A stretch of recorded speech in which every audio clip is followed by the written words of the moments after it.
Well, hi. I've never posted a video before like this at all, and but this whole thing with the school shooting is driving me nuts because the politicians, the political pundits, the journalists, even some law enforcement, they don't get it. They don't understand schools like teachers do. Why am I doing this? Because, first of all, I have experience with schools. I spent 36 years in teaching, my last 13 as a school superintendent in a small rural town. I went to high school in a real large school in Denver, 4 floors, 7 wings, so it was big. I understand that. I finished my career as a superintendent in a small one-building K-12 with a population of only 50 or 60 kids. So I understand big, I understand small, rural, and I understand city situations. But let me tell you some things that you just don't hear on the right or the left. This is not an anti-gun. This is not a pro-gun situation. It's some facts about active shooters that we just don't get very clearly explained to us. The first point is this. We will never stop active shooters in schools or anywhere for that matter. Oh, we can slow them down. We can do a lot of measures. We can lock doors and get a lot of safety measures. The school that I finished in had a monitor system with a buzz-in. So anybody that entered my school was buzzed in. So you could do that. But Sandy Hook had a buzz-in system, and the shooter simply shot his way through the glass, opened the door, and was in seconds.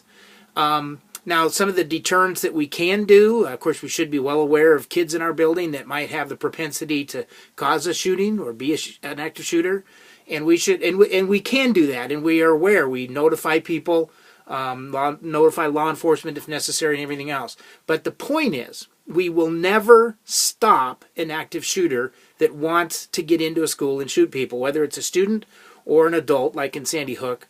If they're going to do it, it's going to get done. And the gun isn't the issue. I'm really tired of the NRA being blamed. I am not an NRA member. I do own guns, but guns aren't the issue. Keep in mind that in Boston, they used a pressure cooker at the marathon. New York City, somebody used a truck and drove through a population of people, killing many. Don't forget 9/11. Good grief. This country was brought to its knees by box cutters. They overtook the plane and did that. They killed thousands, starting off with simply box cutters. And gosh, go back to Cain and Abel. Cain killed Abel with a rock. So if somebody wants to go in there and kill people, it's going to get done. And so you just have to recognize that all the measures we do, whether they be gun control measures or security and metal detectors, everything in a school, it's not going to stop somebody that really is hell-bent on getting into a school and killing people. Number 3, SROs, school resource officers, or guards in schools. This is a good thing. I'm not against it. I'm not opposed to SROs at all. But there are some things that you should recognize SROs won't do. SROs won't do. They will never... first of all, you can't afford them in every school in the country. It's just not going to happen. Schools are already scrapped for money. I know that. I had to let teachers go. So hiring a person to stand in my hallway every day all school year is very expensive.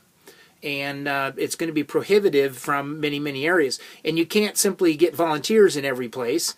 In our county, we have 5 school buildings, I think I know of, in our county. 2 in one town, and then 20 miles one direction, 30 miles another, and 30 miles a different direction. And there's no way that our deputies and law enforcement could ever have the manpower to send somebody to our schools, whether on a paid situation or voluntarily. It's just not going to happen. Not to mention that in a small town like mine, where we have very few discipline issues. I mean, I think the last couple of years I was a superintendent, I didn't even have one student in suspension ever. I mean, even detention was rare. We don't have fights. We don't have drugs in the hall. We don't have anything going on. So an SRO in a small town, and there are thousands of them throughout the country, tens of thousands of small schools in this country, an SRO in a building like that would probably kill themselves out of pure boredom. I can't imagine standing around for 6, 7, 8 hours a day in a hallway when nothing happens, ever. Now, in bigger cities, bigger schools, there's a problem of location of that SRO.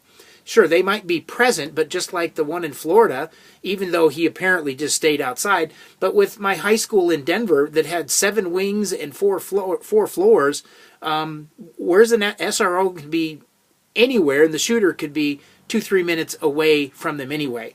Not to mention that somebody that really wants to kill people, they could just simply walk past an SRO, pull out their gun, shoot them in the head, and now they've got free reign throughout the school anyway. So an SRO, although not a bad measure, I'm not against that, has some real limitations that nobody really wants to talk about. Another is the time it takes for these things to happen. They occur fast. It doesn't take much time with a semi-automatic pistol to pop off 10 or so rounds, reload, pop off 10 more, reload, pop off 10 more, and this can happen in 30 seconds. And it takes 2 to 3 minutes for somebody to even call 911.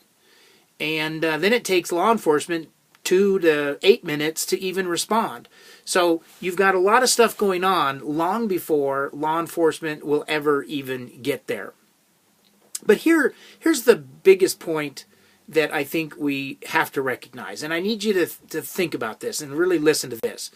The real problem with an active shooter situation in a school is we're ignoring that somebody is shooting people right then. I mean, think about this, that you're in the hallway, you're in the cafeteria, you're in a classroom, and a kid just pulls out a gun and starts shooting. And what are you going to do? Sure, kids will run. Somebody might throw things at him. I mean, there's a lot of programs out there that teach people what to do, to run, to evacuate, to barricade a room, to swarm and attack the shooter. Those are all great measures. I have nothing against those, and there's great programs that teach that. I do active shooter trainings that teach and show people how they can do these things. It's very effective. But if you've just got somebody shooting people, shooting them in the head, I think there was one person in Florida that was shot like 7 times. I mean, what are you going to do as a teacher? Well, if you don't have any weapon on you, you're pretty limited as to what you can do. My last 4 years of being an administrator, I was the only administrator in the building, small school, I did carry a firearm. I carried a pistol. Nobody really knew. I mean, it was public knowledge, but I carried it either underneath my arm, in an armpit sleeve type thing, or on my ankle.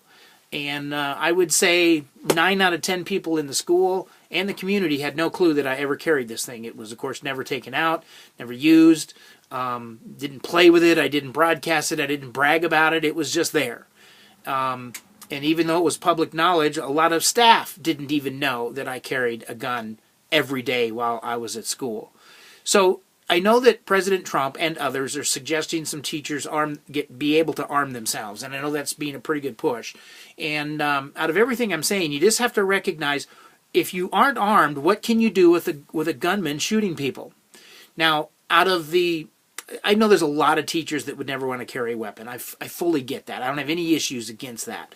But if you figure 2 out of 10 teachers, at 20%, if they're trained and responsible people, and they're willing and want to carry a gun, then I think two teachers out of 10 in a larger school would probably provide for 1 armed teacher per hallway. In other words, per area, per wing, or per something.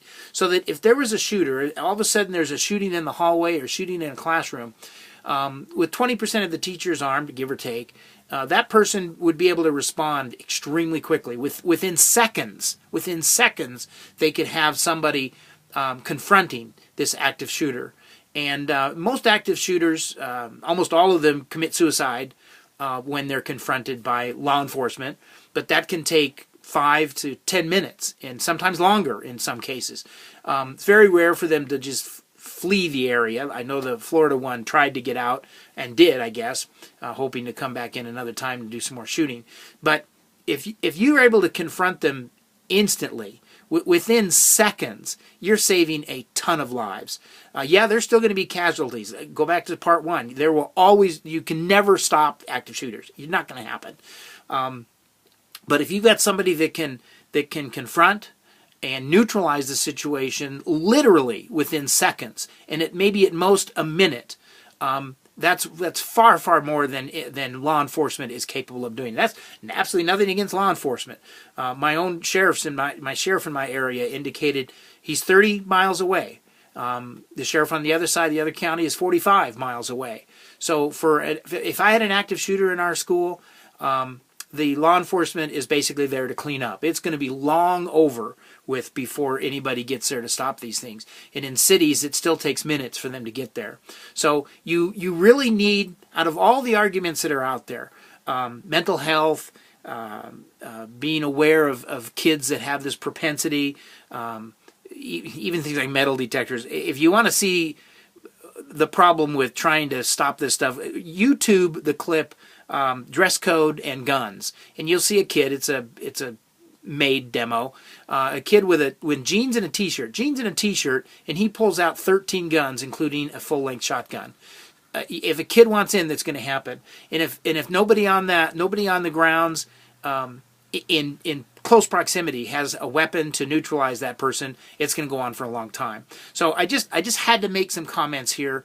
I know obviously many of you are going to disagree with certain things, but I can tell you from an educator's point of view that if there's a shooter in my building and I can get there within seconds to neutralize or stop, that's the way I think it should be done. Now, I know there are many of you that will say, well, what if you wound or hit a student accidentally? Fine, that could happen, but let's think logically. If you have an active shooter, there isn't going to be a student anywhere near that person. And if you're able to round a corner or something and confront that person, the likelihood of there being another student close by is probably zero, because they shouldn't be just standing next to an active shooter. That'd be silly. And also, I know in the last couple of days there have been some accidental discharges of guns in schools. A teacher did apparently by accident, and a law enforcement officer apparently did. And I'd like to comment that when I carried a gun, and again, this is personal preference, and a lot of you will disagree with this, I know, especially some law enforcement people, but I carried a revolver. A revolver, if you don't know, basically can't accidentally discharge it. It's just impossible. They don't even have a safety, because the hammer has to be drawn back manually or with the trigger, and that takes an awful lot of force to do that. In other words, you couldn't drop it or wrestle with a kid or play with a kid. Gosh, I played kickball carrying my weapon on my ankle. I mean, it just isn't something that's going to ever accidentally misfire. Now, the problem with revolvers is they do have limited capacity. I'm well aware of that. But I never wanted there to be a possibility of a gun discharging accidentally for any reason, let alone in a school. And so I carried a 38 revolver around with me all the time at school. So there are my points. Again, I'm just going to reemphasize, you've got a shooter. Everybody wants to stop the shooter before it happens, or prevent a shooter, an active shooter. And yeah, we can do a lot to prevent 9 out of 10 of them, maybe a 99 out of 100. But that one time you've got somebody in a school shooting people, you got to stop them. And you need to stop them in seconds. And the only way to do that is to be armed, or have someone in there, many armed. 20% or so is a decent number. It's just a number out of my head that would work with this situation. So I appreciate your time listening to me. I'm sure there'll be plenty of comments and complaints about this thing. But to me, the whole picture ignores, what do you do when you have a shooter? What do you do when you have a shooter? You can run, you can fight, you can barricade, you can throw things and everything else. And yet those are all helpful and can work and can stop a shooter. But if you have a weapon that you can use, now you're neutralizing the situation quite quickly. So those are my thoughts. Leave some comments as you want, and I appreciate you listening.